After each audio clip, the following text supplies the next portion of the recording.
I think in this angle you can see my sweatpants, but you know what? It's the end of 2020. I do not care, okay? I put a bra on for y'all, so you should be grateful. I don't. Hey, where are those treats? Hey, you want a treat now? Ah! No! Oh! Stay right there.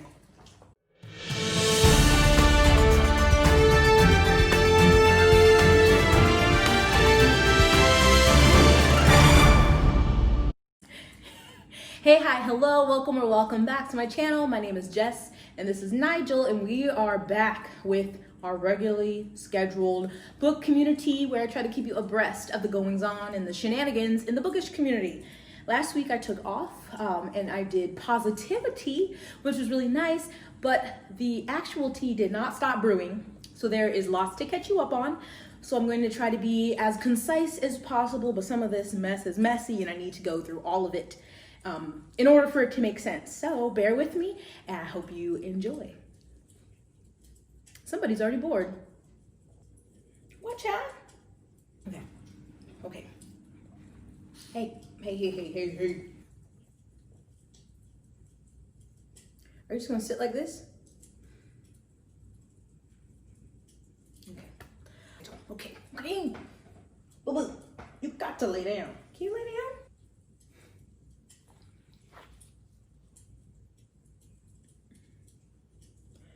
Can you get comfortable? Okay. We're gonna work with that. We're gonna work with that. But Nigel, please, you're not helping. I'll just work around you. This isn't gonna work, is it? I apologize for this janky setup, but Bebe's needs come first. And the tea comes second. So this is gonna be odd, it might change, but we're gonna go with it. So one thing I saw last week that I thought was super strange, and I didn't read it till now, but it was a tweet by LL McKinney, and it shared a New York Times article that said, "Why on earth is someone stealing unpublished book manuscripts?"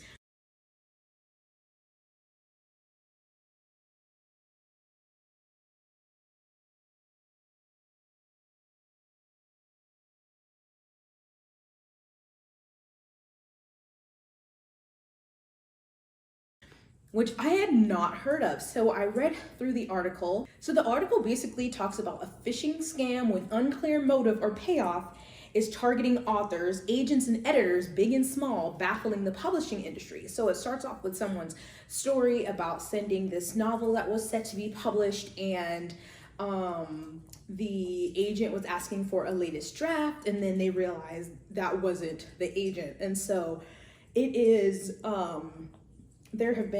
it's like an international phishing scam between writers, editors, and agents sharing unpublished book manuscripts. And no one has any idea who the thief or thieves are, how they're doing it, why they're doing it, because a lot of the people have been debut authors. There have been some attempts at larger authors like Margaret Atwood, Ian McEwan, Ethan Hawke, but those make more sense. But the unpublished authors, like this being their first book, doesn't make sense, because what kind of value would they have if no one's heard of the person? So the article said, in fact, the manuscripts do not appear to wind up on the black market at all or anywhere on the dark web. No ransoms have been demanded. When copies of the manuscripts get out, they just seem to vanish. So why is this happening? And someone in the article said the real mystery is the end game. It seems like no one knows anything beyond the fact of it, and that, I guess you could say, is alarming. So it's just really strange, because what value do they have? I could understand if it was a big author, like, you know, when Stephanie Meyer's, what's that book that just came out? Midnight Sun was released, stuff like that. If it was like the next release in a series, like if it was Brandon Sanderson, but what benefit is a manuscript by a debut author, and what are they doing with it if it doesn't seem to appear anywhere online? They said whoever it is, they seem to know how publishing works. Like they've mapped out the connections between the authors and their agents. They know like publishing lingo and abbreviations. They know how to access the material, so it's really weird. I will link this article down below if you want to read the whole thing, but yeah, I don't know. It's like kind of creepy, and I wish I don't have any theory as to what they could be doing with the manuscripts if they're not trying to sell them like online. So if you have any theories, I would love to know. But I just wanted to bring that up because I thought that was super strange. This is a super small thing that references something I talked about a couple weeks ago, where there was the journalist, Julie Matlin, who during the pandemic started to write erotic romance or erotica, I'm not sure. And she was the one who did that whole like, publishing erotic fiction was not how I planned 2020 to be or something like that. Anyway. So she was kind of condescending to the romance community, and that's what I talked about in that last video, but somebody in that video was like, she also was like promoting herself, and they sent me the link. So essentially she tweeted under her name, Julie Matlin, and this is what she uses when she talks about things she writes as a journalist to promote romance authors. And so she tweeted, okay, so since it keeps coming up, here are some romance authors I enjoy, and she included 4 authors, including herself, but under her pen name. So this person did the deep dive and said that 3 of those people had hundreds, thousands of reviews on Goodreads except one, and that was Sydney Campbell, which was one of the names she tweeted, that had a book that only had 12 ratings and 4 reviews, and the reviews under them, one 5-star was by Julie. So essentially she's also, and it's fine to promote your own book, but she's promoting it under her like journalist handle and not saying it's her book, and then also leaving 5-star reviews under the book but under her regular name. So I just thought that was interesting, and I just wanted to bring that up because I just think that's strange, but you know, do you, girl? So this tweet was sent to me. I'm gonna read the original statement. It said, a little what not to do, agent edition. Do not send an editor a new submission at 10:11 p.m. on Friday, December 18th. Wait until January. At the very least, wait until Monday a.m. I know we're all working from home and always available, but there's a line and this crossed it. So a lot of people replied to this tweet like, some people they're called work hours for a reason, like you should only email somebody between, you know, the typical 9 to 5. And then other people were like, well, you know, everyone has different work hours. We're all working from home. Maybe their work hours are until 11 p.m. And so that was kind of the argument, but that wasn't really what their tweet meant. So the response to this was, the responses to this are missing the point. This is about not submitting in the 11th hour before our industry generally shuts down for the last 2 weeks of the year. Submissions come in emails but are not treated the same as emails because they are part of a competitive process. So essentially, the original tweeter, Sarah, was saying it's not wise for an agent to send a submission basically the last 2 weeks of the year when they're basically shutting down and won't be really looking at submissions until January. So a lot of people took it as the time thing because, I mean, they did include don't send it at 10-11 p.m., at least wait till Monday. But they were mainly meaning like it's too late in the year to submit something new and it should wait till January. They also said authors, editors understand that emails are sent at different times of the day by people in different time zones on a schedule determined by all different kinds of life scenarios. They truly won't judge your timestamps. For those piling on from the outside the publishing industry, especially the lawyers, if we billed by the hour, we'd be rich too. Alas, we are salaried and not paid overtime, so this isn't the opportunity to humble brag about how much you work.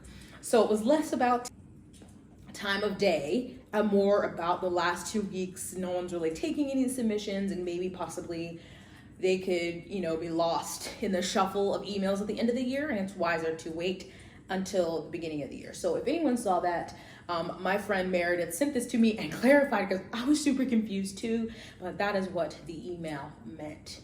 I know a lot of the mess happens on Twitter, but sometimes Instagram can be messy too. Oh my God. So there was a post by a bookstagrammer, and it was about the book Let's Talk About Love by Claire Kahn. And this is a book, I think, that has asexual representation.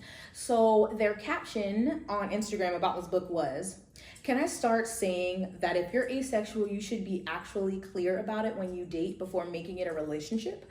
Shouldn't the other person know that about you? I mean, at the beginning, the asexual character gets mad because the girlfriend broke up with her because she wanted sex and couldn't give it to her. Then the asexual character gets annoyed that people care more about sex and a connection.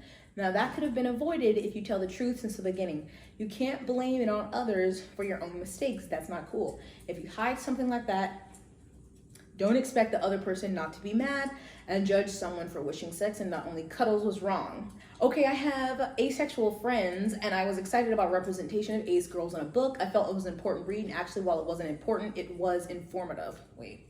I felt it was an important read, and actually while it wasn't important, it was informative.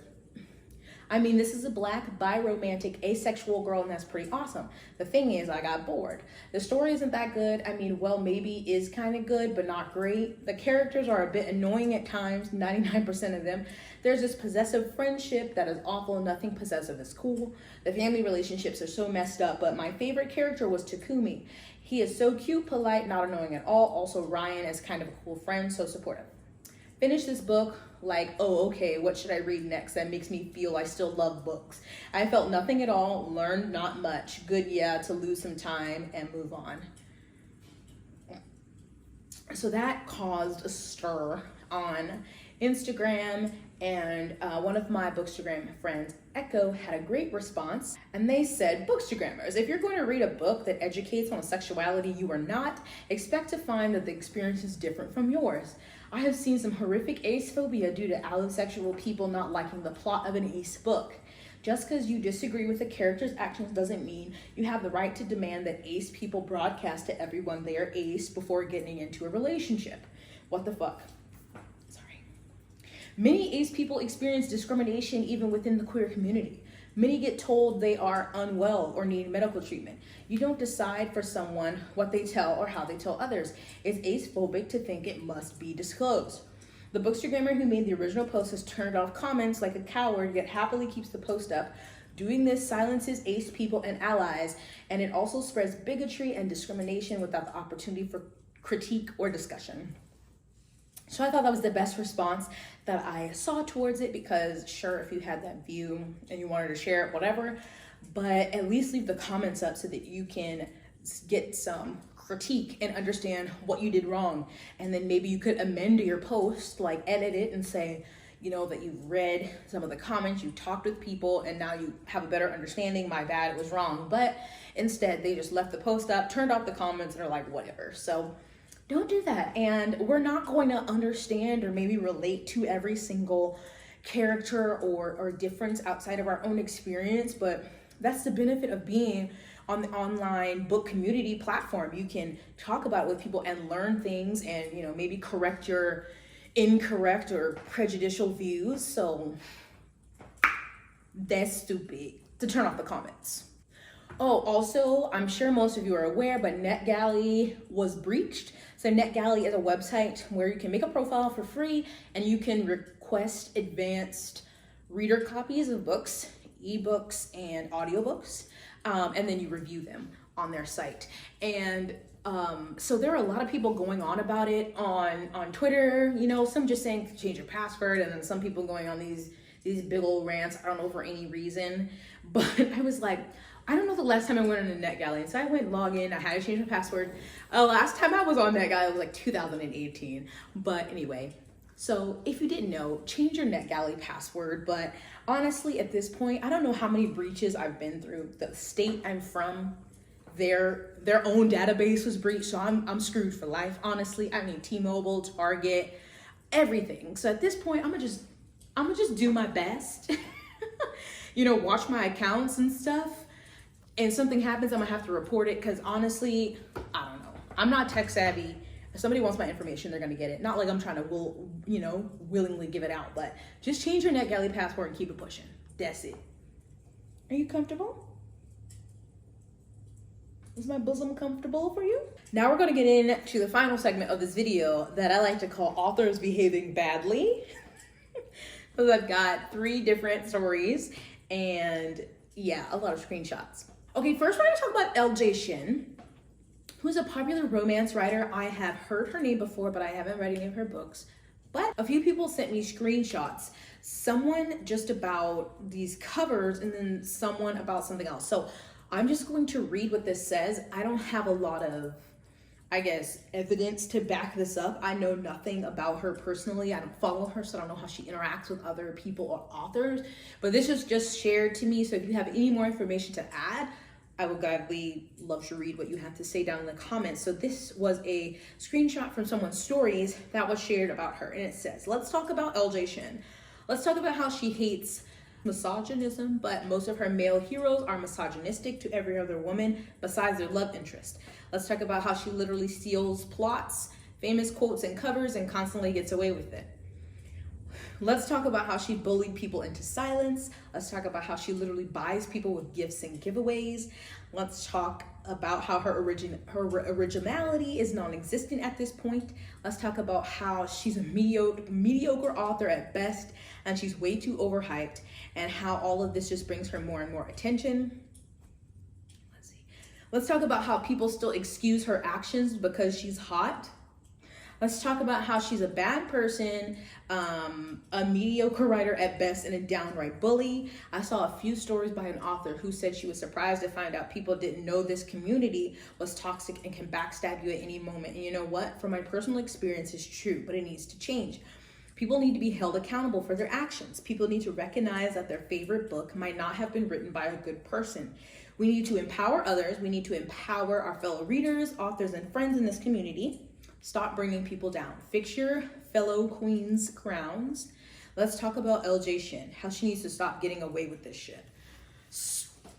I am not deep in the romance. I'm not in the romance community at all. The few things that I've talked about on here because they've blown up on Twitter or someone sent it to me. So I don't know about any of that.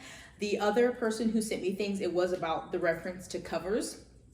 So yeah, if you have any input on that, let me know, but I don't have screenshots or video or clips of her bullying anybody or anything. So I have no idea about that. I can only comment and show you things about the covers that people are alleging she basically stole or literally copied. I have another screenshot of a story from Willow Winter's author, I think another romance author. And she said, when I spoke out after she blatantly copied covers and yet was still supported by this community, I did so because I knew the fear she'd instill, the lies and the other things she'd done. I did so to try to heal this community because for 9 months, my heart broke over and over for so many authors. I am tired. I love this community and I'm disgusted by the stealing, copying, and bullying. I am tired though. I want change and hopefully that will happen. There is only so much I can do and I believe I have done my part. The rest is up to you. And then the screenshot, the person who shared the screenshot said, I'm literally taking the hat off for Willow Winter's author. I feel for her so much and I'm so proud and happy she stepped forward, which allowed others to do so. This is the first step in change, a change we as a community need, at least in my opinion.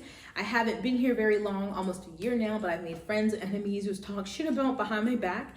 It fucking hurts, okay? And it's not even about drama, it's about people's lives. Remember, we might be speaking through writing, but there's still a person typing those words. Bullying is something I'm firmly against, and I'm truly so happy that Winters used her platform to educate and bring us forward instead of staying stuck in the same silent, fearful place.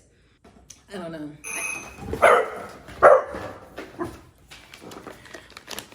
Wait. High five. High five.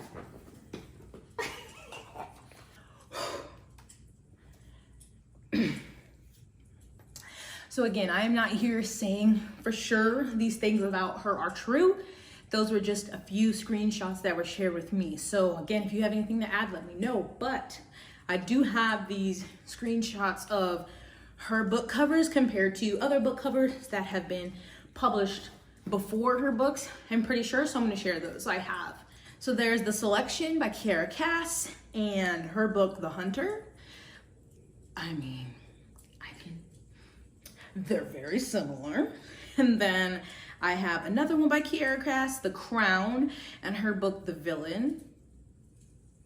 You can see, to spot the difference, yeah, it's just the gowns. Alexa, play some clown music. It's very similar, okay? This is a different one. There are, two books by Sarah Desai. I don't know if I'm saying that right. One called The Dating Plan and one called The Marriage Game. And then there's LJ Shen's Playing with Fire. Not as similar as the other two, but you know, they were influenced. And then there's The Devil Wears Prada, the movie cover, and Monster-in-Law, the movie as well. And then her book, The Devil Wears Black.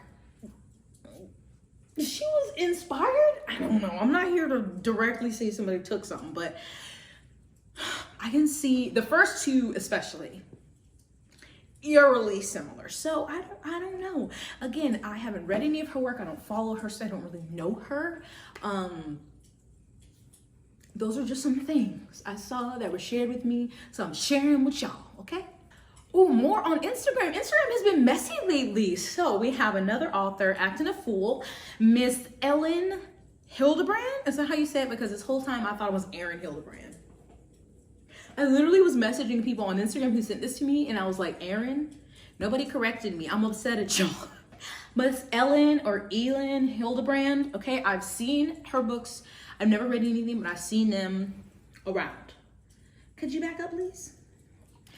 So there was someone who read one of her books called Winter Storms, and they wrote a brief, not even a review. They talked about the book, where they said, I'm almost done with book 3 of the Winter series and is getting more preposterous by the moment. Don't get me wrong. I am flipping pages so fast they can start a fire. I read a post by someone who likened them to a soap opera, and I could not agree more. It's getting so bizarre that I feel like it's going to morph into an episode of Passions with Tabitha and Timmy being the new guests at the end. I still haven't wrapped my head around why I continue to read these books. It's definitely a love-hate relationship. They are filled with drama and most definitely not my normal read. I know the length is a huge thing for me. These are appetizer-sized books. You can read one in a couple hours and have that sense of accomplishment when you finish a book. It's the end of the year and I am hard-pressed to reach for a book that is 400 to 500 pages. And so I continue to get lost in the theatrics of the Quinn family. The books are easy, super fast reads, but prepare to get whiplash because it's like looking at a car crash. You don't want to. You feel horrible for the people experiencing it, and yet you turn your head to see what you can see. I judge myself when I am reading these books, but I'm sitting in the judgment and eating buttered layered popcorn while I devour them one by one. There are definitely books like this that I have read that you're just like, this is a mess, but it's an entertaining mess, and so you keep reading it. So the reviewer did not tag the author. In this post, I think it might have been edited because the hashtag is removed, but I think they used her name as a hashtag. And I guess Ellen, whatever her name is, Miss Hildebrand girl, I guess she trolls her hashtag and looks for reviews. Miss Hildebrands commented, this review makes me wish I'd never been born. Would you be okay following common book review etiquette and taking my hashtag off this? It's the holidays, Sloan, and I have feelings just like everyone else. Thank you.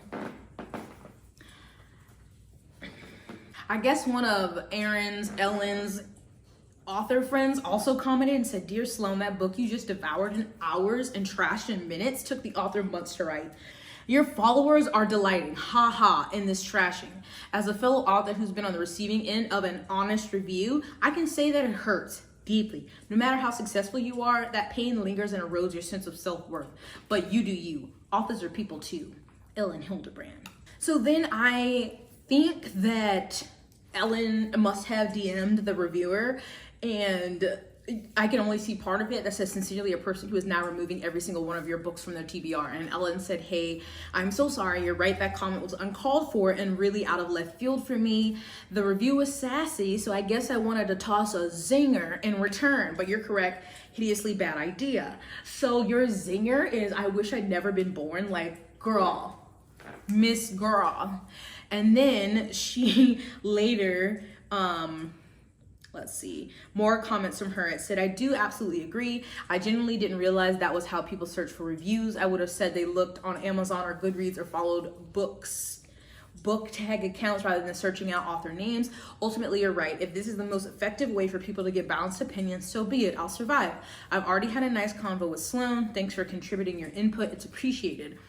And then I guess this is somebody else who posted about it. I'm sorry, this is kind of like patched together and everybody's name isn't in the screenshot. Stop it, Nigel.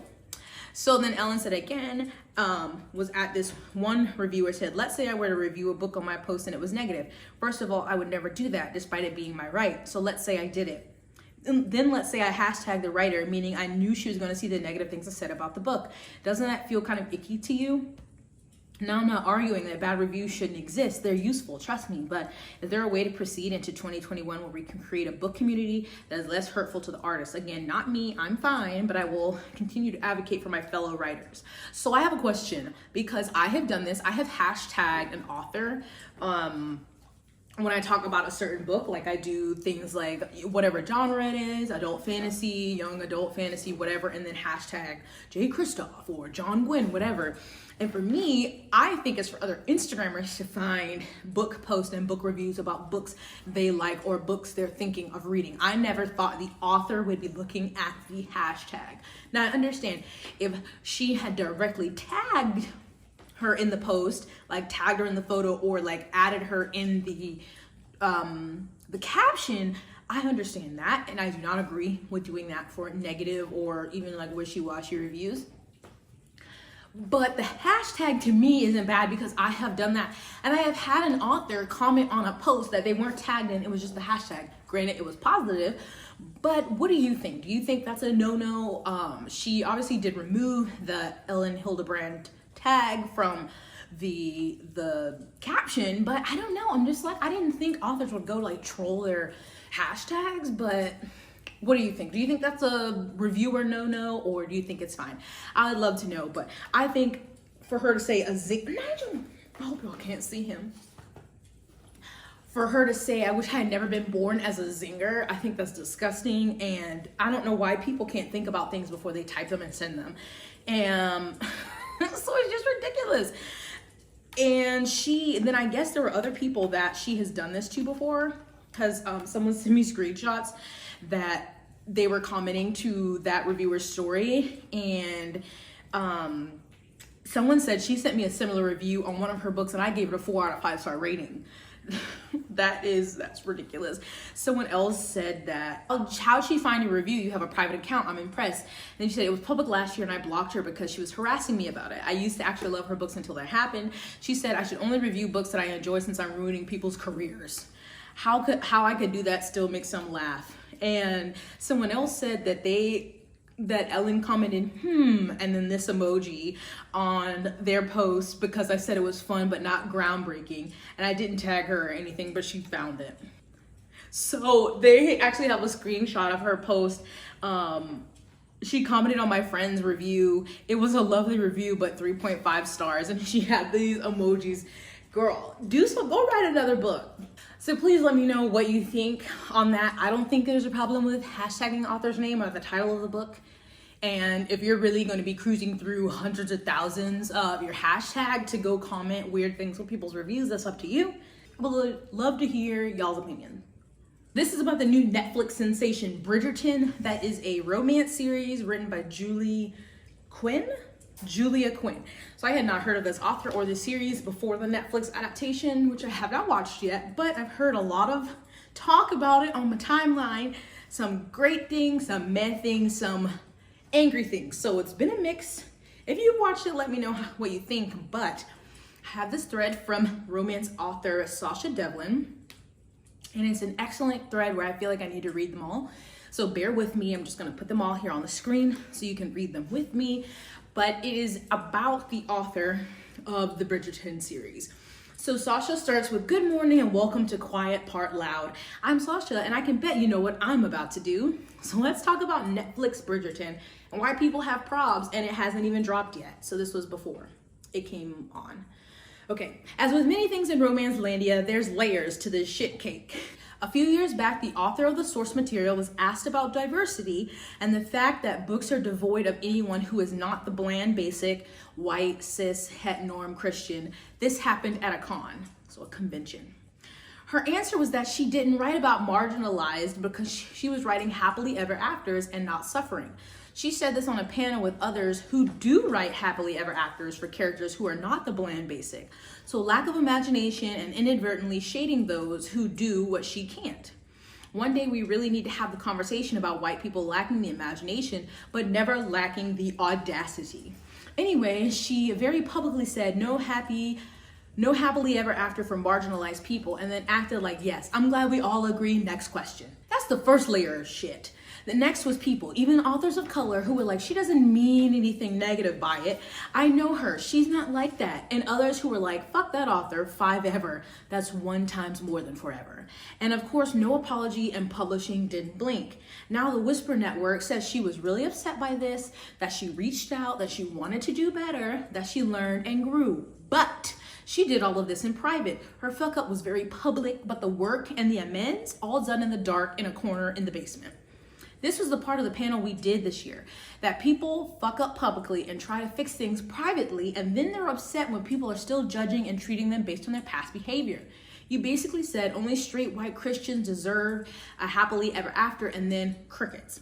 Fast forward to finally someone is going to throw money at a romance series, someone is going to give it the lush production it so readily deserves, and it goes, fuck marginalized people, Francine. Oh, okay. So authors of color grit our teeth, and then casting was announced, and well, fuck.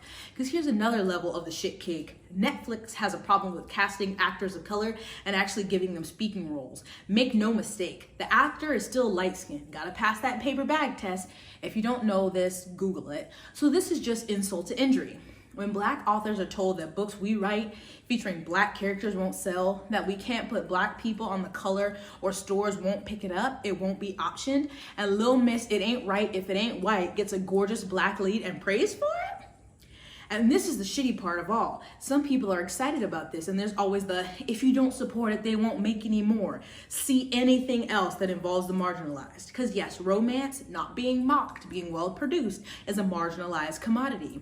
But again, it's like when publishing decided, oh, we can put pretty Black people on the cover for our white authors. It just feels shitty, especially when there's actual historical with canonical Black characters that is being overlooked for another story from Rom Whitelandia.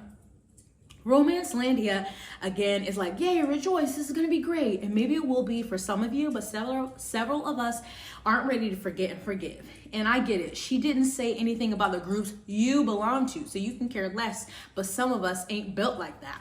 People are allowed to like problematic things. Y'all know I do, but you should acknowledge it's problematic. Ready to have the discussion about how a win for Rom Whitelandia isn't Rom Whitelandia isn't the same as a win for Romancelandia whenever y'all ready to go. The rising tides lifts all boats is the trickle-down economy of publishing. It's flimsy lies. A rising tide only lifts all boats if we have access to boats and seaworthy ones at that. If our boat is leaky, or are we just out in the water, the same rising tide drowns us. Anyway, I'm Sasha, and I just said the quiet part loud. If you've got the funds, go buy a book by a marginalized author today. And if you feel the need to argue with me, don't. Go moisturize instead of being ashy in my mentions. Oh my God, so great. The last part was my favorite. Someone replied, I've been hearing rumblings about this, but didn't have full context, so thank you. I follow the author on Facebook and wouldn't have known of her problematic past, especially how vehemently she defended casting when folks were melting down over the show's Black actors. And Sasha said, who knows, maybe she's excited about the casting, maybe she's seething privately. I just feel like people are giving her credit for something she definitely did not do. So I know that was really long, but I think that's really important. Again, I haven't watched it, but I've seen a lot of reviews about it, a lot of critiques, and so that is very important. I think this goes back to like when I said about epic reads, like when people fuck up, they make an apology and they're like, I'm listening, I'm learning, I'm going to do better, but then we don't ever get to see them doing better. We don't get to know how they're changing. So I think that's very important to make it public. Like what did you do? What did you learn? How are you going to be better? I can't expect that you changed when you didn't show me that. So I loved that thread, the quiet part loud. It just doesn't make any sense, especially when you're writing fictional stories. You can write about a marginalized character who has a happy life, who gets a happily ever after, who has joy. Like, you don't have to. Who gives a damn what year it's set in? It's fiction. So I've seen a lot of tweets about Bridgerton and how people want more period pieces with like a full black cast and black leads, and I would love that. Like, can I get a black Downton Abbey? Look, the way I love the Dowager Granny, Dame Maggie Smith, but imagine if that was imagine if that was Jennifer Lewis. Come on now. That would be amazing. Somebody write this and make it for me, please. Actually, I want to be in it, and I want to be Mary, because Mary is that bitch, okay? A bitch, but that bitch. I want to be Mary. Can somebody write this? Cast me, please. I'll work on my English accent, okay? Holler at me. My email's in the description box. Okay, lastly, in authors behaving badly, we have the authors acting a damn fool after Gavin, a fellow booktube creative, posted his most disappointing and worst books of the year, which everyone does it at the end of the year. I haven't filmed mine yet, but I'm even more hyped to film it now. So he made this video, and the thumbnail is amazing because he's pouring some champs, what looks like, into a mimosa. And he doesn't tag any authors. He just posted, come check out my worst and most disappointing books of 2020 video. It has lots of drinking, a lot of swearing, viewer comment, clap back, and a whole lot of ranting. Again, no authors tagged in this. And then I guess any authors following him just really felt in their feelings. So a lot of them have deleted their tweets. I did take some screenshots of some of them, but there were a lot more people who like directly replied to his video, and then some other people who were subtweeting. So one of the tweets was Gabrielle Kent. I guess what better way to celebrate a shitty year than by making creatives feel shitty? What? Bitch, come on now. We're all in this pandemic. And then Neeks with the comment, the number one rule of being an author isn't to not watch or read reviews of your books. Don't do it. And did Gavin summon you, mention you, think about you? No. Love that. And then of course there's somebody was like, agree with Donna. Writers are vulnerable at the best of times, but especially this year. Like, we ain't all been through it. Like, what are you doing? And I don't know why they latched on to Gavin's video, like other people hadn't already posted theirs, are going to, or like, it was just really strange. I don't know what caused everybody to lose their butts on this, but someone else said, this is rather cruel and people should be bringing others up at times like this, not bringing them down. Bye. Like, you're just so bootleg and sad. Oh, there's Donna. We've all had a really tough year, and this just seems a bit unkind. Seconded. It has been a super tough year for writers. Be kind to people. I just do not understand. And Gavin replied, these kinds of videos are uploaded every single year on BookTube by hundreds of creators. They're for readers to watch, not writers. I never want nor expect a writer to watch these videos. Thank you. Like, exactly. I just do not understand. But if I'm on the thread now, so many people have deleted their tweets. It just doesn't make any sense. But so many authors that I haven't heard of came for Gavin, and it was ridiculous. And I'm like, all you did was give him more publicity, spread his video even further, and more people watched it, which is great for Gavin because he deserves all the views. Gavin added, this video is not for writers to watch. Best and worst of videos are produced on BookTube every single year since BookTube began. If you're a writer, don't watch my video and don't reply to my tweet about how horrible I am for uploading my least favorite books of the year. And he added more in the thread. And so somebody replied, you're completely entitled to dislike a book and talk about that in a public space, but writers are also entitled to watch that video and have an opinion about it. Two-way street. You could read or watch any review you like, but if you get your feelings hurt, that's on you, because we do this for other readers and not for authors. That concludes authors behaving badly and majority of the tea. I think I covered it all from the last 2 weeks. Actually, I probably missed something because something is always happening. Book Twitter never sleeps. What did Steph say? I'm going to get this put on a sweatshirt. The devil works hard, but book Twitter works harder. I think that's what she said. It's an iconic quote. I'm on a mug, a sweatshirt, everything. So this video is super long. I hope I can edit it down to a reasonable amount of time, but per usual, if I misinterpreted anything, missed anything, you want to add to anything I brought up, please comment down below. Please check out my description for links to information about issues going around in the world. And if there's something that I'm missing or something new that has happened, please let me know. And I know on Christmas Day, Nashville, which is in Tennessee in the United States, had a bombing on Christmas Day, and I think the only person who perished was the terrorist who set the bomb. So luckily no other lives were lost, but a lot of property was destroyed. So I will try to link something down below for Nashville because I think it was a lot of businesses. I don't know if there were any residential areas affected, but it was just like on Christmas Day.